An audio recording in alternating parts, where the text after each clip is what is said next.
Assalamualaikum dan salam sejahtera. Saya Nur Syahada selaku hos anda dalam rancangan Jom Sehat. Bertemu lagi kita kali ini dalam episod Batu Karang. Batu karang adalah salah satu penyakit yang sering dihadapi oleh rakyat Malaysia, tidak kira kaum maupun jantina.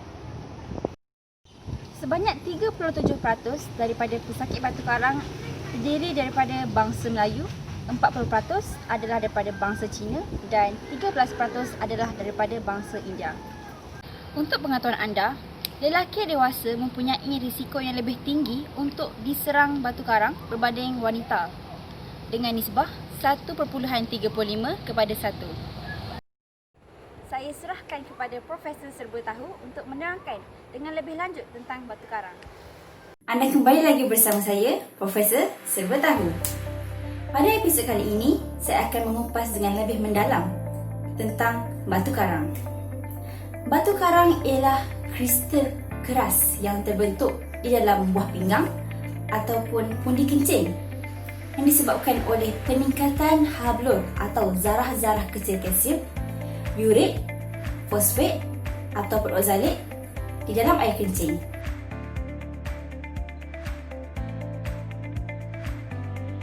Berbanding lelaki dewasa dan juga wanita dewasa, lelaki dewasa ni mempunyai risiko yang lebih tinggi untuk terkena batu karang. Hal ini kerana tubuh badan lelaki menghasilkan hormon testosteron. Hormon testosteron ini menggalakkan pembentukan batu karang di dalam air kencing. Dengan cara dia akan merencatkan osteopontin di dalam buah pinggang dan pada masa yang sama dia akan menggalakkan perembesan air kencing yang beroxalate. Manakala hormon estrogen dalam tubuh badan wanita bertindak sebaliknya. Wanita juga menghasilkan hormon testosteron tetapi dalam kuantiti yang sedikit. Jadi, perkara ini yang melindungi mereka daripada terkena batu karang.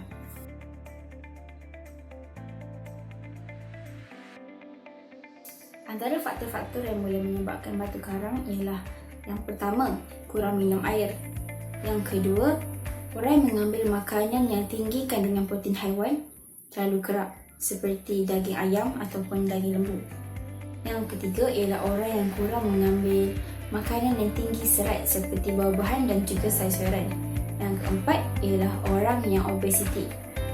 Yang kelima, mempunyai sejarah keluarga batu karang. Maksudnya kat sini, penyakit keturunan dia ialah batu karang. Yang keenam ialah orang yang mempunyai penyakit metabolik seperti gout, cystinuria ataupun hyperparathyroidism.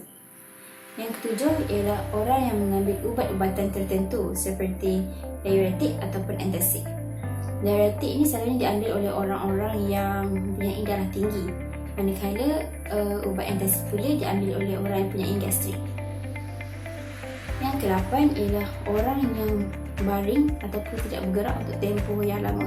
Jadi bila mereka terbaring ataupun tak bergerak dalam tempoh yang lama, benda ni boleh menyebabkan kepada pembentukan batu karang di dalam tubuh badan mereka. Yang ke-9, orang yang mempunyai jangkitan pada saluran kencing yang berulang dan juga terdapat halangan pada aliran kencing mereka.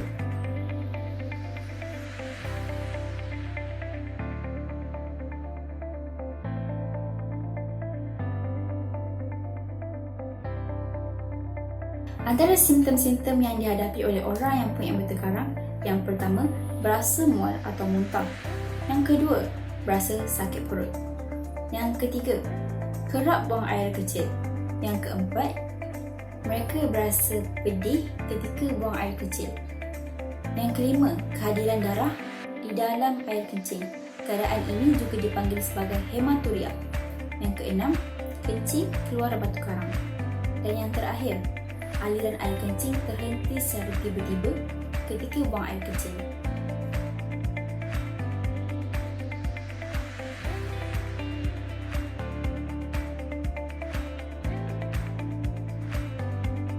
Antara langkah-langkah yang boleh kita ambil untuk mencegah batu karang, yang pertama, banyakkan minum air. Seperti yang kita tahu, kita digalakkan untuk minum 3 liter sehari.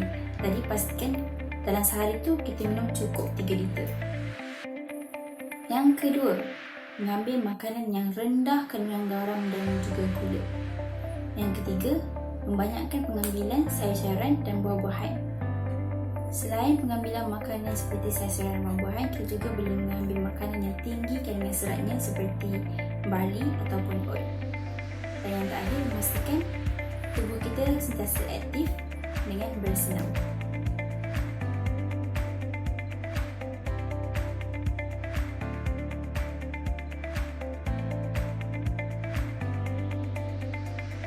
Sekarang kita beralih pula kepada kaedah-kaedah yang digunakan untuk merawat batu karang. Antara kaedah yang digunakan untuk merawat batu karang, yang pertama ialah extracorporeal shockwave lithotripsy ataupun ESWL. Kaedah ini hanya akan digunakan apabila saiz batu karang tersebut kurang daripada 1.5 cm dan terletak di bahagian atas ureter. Kaedah ini menggunakan gelombang ultrasonik untuk memecahkan batu karang kepada zarah-zarah kecil supaya ia mudah untuk melalui saluran kencing dan dapat dikeluarkan melalui air kencing. Kaedah seterusnya yang digunakan untuk merawat batu karang ialah kaedah ureteroskopi ataupun URS. Dalam kaedah ini, satu tube nipis yang fleksibel akan dimasukkan melalui uretra ke pundi kencing sehingga ke ureter. Tube ini dilengkapi dengan kamera yang dipanggil sebagai ureteroskop. Untuk batu karang tersebut dipecahkan dan dikeluarkan, ia bergantung kepada saiz batu karang tersebut dan juga diameter ureter. Pakar urologi akan melihat ciri-ciri batu karang melalui kamera tersebut. Alat ureteroskop tadi akan menggenggam dan mengeluarkan batu karang yang kecil, manakala batu karang yang besar akan dipecahkan dari serpihan kecil melalui lithotripsy memati. Selain itu, kaedah yang digunakan untuk merawat batu karang ialah kaedah percutaneous nephrolithotomy ataupun dipanggil sebagai PCNL. Kaedah ini digunakan untuk merawat batu karang yang bersaiz lebih daripada 1.5 cm dan terletak pada bahagian buah pinggang ataupun ureter. Dalam kaedah ini, pesakit akan dibius dan pakar urologi akan membuat satu pembedahan kecil di bahagian belakang untuk membuat satu saluran kecil melalui kulit hingga ke buah pinggang. Satu alat yang dipanggil sebagai nefroskop akan dimasukkan melalui saluran kecil itu. Alat nefroskop akan membuang batu karang.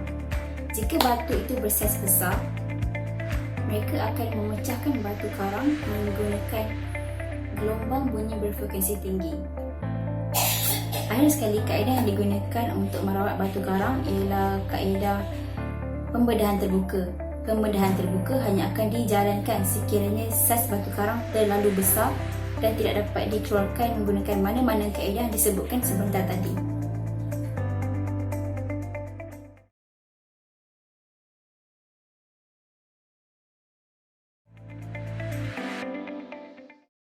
Adakah kali pertama Encik didiagnos dengan penyakit batu karang? Okay. Assalamualaikum warahmatullahi wabarakatuh. Terima kasih kerana menjemput saya ataupun menulis saya sebagai untuk ditanyakan tentang pengalaman sakit yang menghadapi batu karang. Okay. Saya mula didiagnos sebagai penyakit batu karang pada tahun 1989,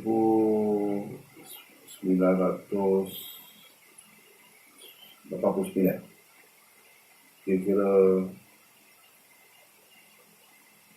30 tahun yang lalu. Boleh Encik ceritakan sedikit pengalaman Encik sewaktu terkena batu karang? Okey, pada ketika itu saya sudah berumur 53 tahun.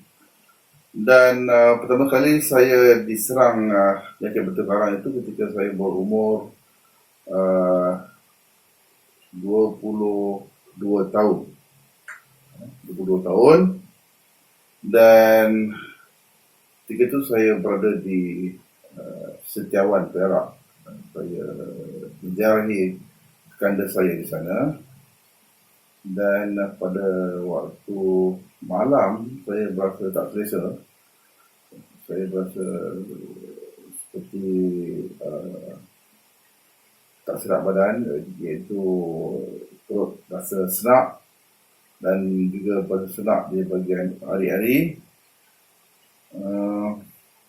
Lama-kelamaan rasa badan tu tak berapa rasa sehingga berpeluh. Jadi saya rasa mungkin cuaca, mungkin panas pada hari itu. Saya mandi. Ketika mandi pun saya rasa tak selesa. Masih dah selesai saya mandi, saya masih lagi terasa keradangan di bahagian ari-ari, di bahagian pinggang, dan semakin lama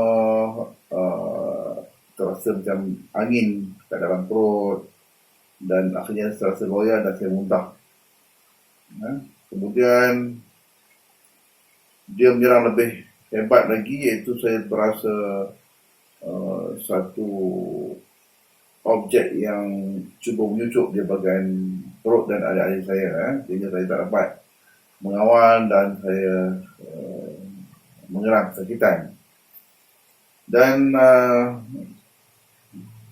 awal pagi kakak saya terus bawa saya ke hospital lumut ketika tu, iaitu di tapak lama yang berhadapan dengan Navy Camp, Navy Base. So di situ setelah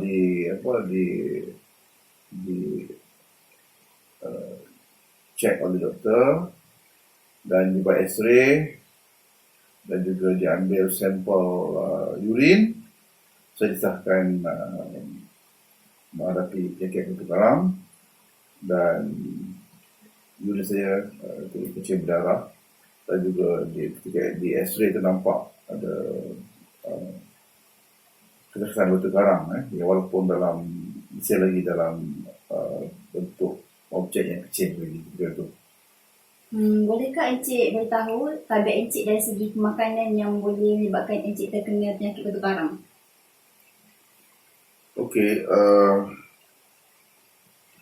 selepas saya didiagnoskan sebagai pengidap penyakit kutu karam, so doktor memberikan beberapa tips untuk mengelakkan saya diserang lagi penyakit itu. Dan doktor explain kepada saya punca penyakit kutu karam ini dia terjadi daripada dua ataupun tiga jenis batu karang, iaitu yang batu karang yang berasal daripada kalsium ataupun uric acid, ataupun batu karang yang terjadi daripada kolesterol. Kolesterol. So untuk kalsium, dia terjadi apabila kita batu karang tu kita mengambil garam ataupun makanan yang berasid yang berlebihan. Jadi dari situ saya terfikir menjadi tabiat saya ketika kecil, iaitu saya suka makan kicap. Makan kicap. Mana dari kecil lagi, sejak berumur 3 tahun, 4 tahun saya suka dengan kicap. Kanak-kanak kampung betul tu. Di mana kalau tiada juadah lain yang ibu saya sediakan, ada melibatkan lauk kari ke apa-apa, cukup untuk saya sekarang saya makan telur goreng dengan kicap, ataupun ikan goreng dengan kicap. Dan kadang-kadang mungkin dengan minyak sapi dan kicap pun sudah satu kelezatan bagi saya untuk ambil makan tengah hari ataupun malam. Itulah orang kata kesukaan saya dengan makanan yang bernama kicap ni. Jadi bayanglah daripada saya ketika kecil sampai saya dewasa. Dan ketika ini lagi saya pun masih lagi menyukai kicap. Jadi saya tidak heranlah sebab saya diserang batu karang pada peringkat muda, iaitu ketika 22 tahun saya sudah menghadapi penyakit batu karang. Okey, selain pada kicap, doktor juga mengatakan yang mengambil yang banyak makan seafood, seafood seperti kerang, lala, udang, ketam, apa jenis seafood boleh juga menyerang atau boleh juga menjadi punca kita diserang penyakit batu karang. Dan juga pengambilan makanan yang berlemak pun banyak. Yang banyak pun juga boleh menyebabkan kita diserang penyakit betul karang. Tapi penyakit betul karang tersebut dia banyak attack di bahagian hempedu. Hempedu apa tu? Batu hempedu. Itu lebih kepada batu karang yang daripada kolesterol. Macam saya lebih kepada uric acid dan kalsium. Jadi doktor juga mengatakan bahawa dari segi populasi di Malaysia ni yang banyak terkena penyakit betul karang adalah kaum Melayu, yang kedua Cina, yang paling kurang adalah India. Di antara Melayu dan Cina, sama ada Cina di atas atau Melayu di bawah, ataupun Melayu di atas ataupun Cina di bawah. Jadi India diketahui sebagai yang paling kurang kena penyakit betul karang. Mungkin disebabkan pengambilan garam berlebihan ataupun banyak makan seafood. Dalam keluarga Encik seorang sahaja ke yang terkena batu karang ataupun ada lagi orang lain selain Encik? Dalam keluarga saya bukanlah seorang saja yang kena, tapi penyakit betul karang kena pada bapa saya, Allah yarham bapa saya, dan juga kepada abang saya yang sulung, dan juga abang saya yang empat, dan dua kekanda saya juga kena betul karang. Okey, dalam saya yang 5 beradik, termasuk ayahanda saya, semua kena diserang betul karang, kecuali bonda saya saja, ibu saya saja tak kena. Yang lain semua kena betul karang. Dan untuk generasi selepas kami, anak-anak saudara saya juga ada yang kena betul karang. Dan yang kena bukan cacarang. Buah tu ada yang doktor pakar, ada yang doktor bagi pemakanan pun kena batu karang. Jadi itu cakap batu karang ni dia tak ada ni, dia tak ada orang kata pilih pesakit. Yang penting kita kena kawal pemakanan dengan baik dan juga mengamalkan gaya hidup sihat, insya-Allah. Bila kita mengamalkan gaya hidup sihat, kita penat, kita berpeluh, so kita banyak minum. So bila banyak minum, so kita boleh banyak buang air. So bila buang air tu mungkin kalau ada batu karang yang kecil-kecil yang masih yang mula nak menyerang kita, dia boleh keluar melalui ketika kita buang air kecil. Jadi memang untuk penyakit batu karang ni yang paling penting ialah kita mengamalkan gaya hidup sihat dan juga banyak minum air. Banyak minum air, insya-Allah kita tidak kena penyakit batu karang.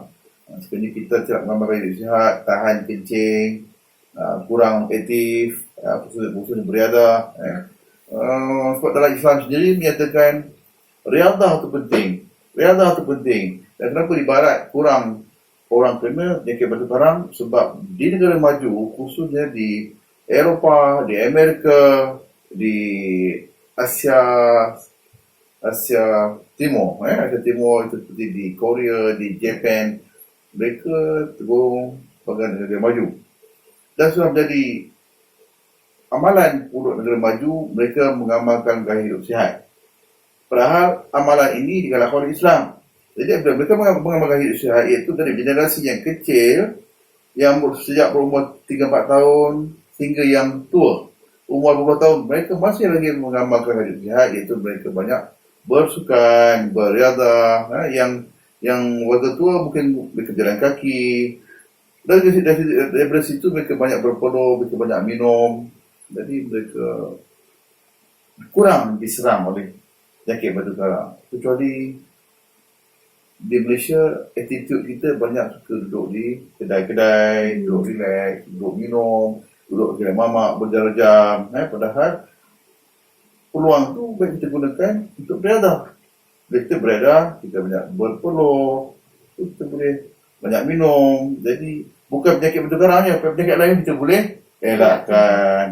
Jadi itulah yang saya pengalaman saya yang boleh saya kongsikan kepada saudari Nur Syahadah. Terima kasih kepada Encik Azizi kerana sudi meluangkan masa bersama kami untuk menceritakan pengalaman anda diserang batu karang. Sama-sama.